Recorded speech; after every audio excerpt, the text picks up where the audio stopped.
হল না বা ঢাকা বিশ্ববিদ্যালয়ের বাকি 17 বা 18টি হল না, আমাদের সকলের একটাই পরিচয়, আমরা সবাই বাংলাদেশি। বাংলাদেশের সার্বভৌমত্বে আমরা অবশ্যই সবাই একত্রিত থাকবো। ভারতে বাংলাদেশি কনসুলেটে যে হামলা হয়েছে সেটা তীব্র নিন্দা শুধু জগন্নাথ হল না, বাংলাদেশের প্রত্যেকটি নাগরিকের জানানো উচিত বলে আমি মনে করি। আমরা বিভিন্ন সময় দেখতে পাই এটা খুবই কষ্টের, বিশেষ করে আমাদের জগন্নাথ হলের জন্য। বিভিন্ন যে অনলাইন গ্রুপগুলো আছে, ঢাকা বিশ্ববিদ্যালয়ের শিক্ষার্থী সংসদ প্লাস যে কোনো গ্রুপ, সেখানে আমরা দেখি জগন্নাথ হলকে টার্গেট করে বিভিন্ন ধরনের কথাবার্তা বলা হয়। আমরা আজকেও সামনে থেকে দেখেছি জগন্নাথ হলকে উদ্দেশ্য করে বিভিন্ন ধরনের কথাবার্তা বলা হয়েছে। জগন্নাথ হল নাকি ভারতের এজেন্ট, জগন্নাথ হল নাকি ভারতের দালাল। জগন্নাথ হল যদি ভারতের দালাল হয়ে থাকে তাহলে জগন্নাথ হল থেকে কেন আজকে এত বড় মিছিল এখানে আসলো?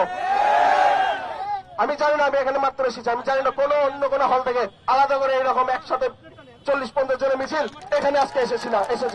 আমি সবার প্রতি, ঢাকা বিশ্ববিদ্যালয় তথা বাংলাদেশের সকলের প্রতি আমি অনুরোধ জানাবো, পরবর্তীতে যেন জগন্নাথ হলকে নিয়ে এইরকম ধৃষ্টতাপূর্ণ মন্তব্য যেন না করা হয়। সর্বপরিশেষে আমি বলতে চাই, জগন্নাথ হল সহ ঢাকা বিশ্ববিদ্যালয়ের সকল হল প্লাস বাংলাদেশের সকল জনগণ আমাদের একটাই পরিচয়, আমরা বাংলাদেশি। বাংলাদেশের সকল অধিকার এবং বাংলাদেশের সার্বভৌমত্ব রক্ষায় আমরা সকলে একতাবদ্ধ থাকবো। ধন্যবাদ।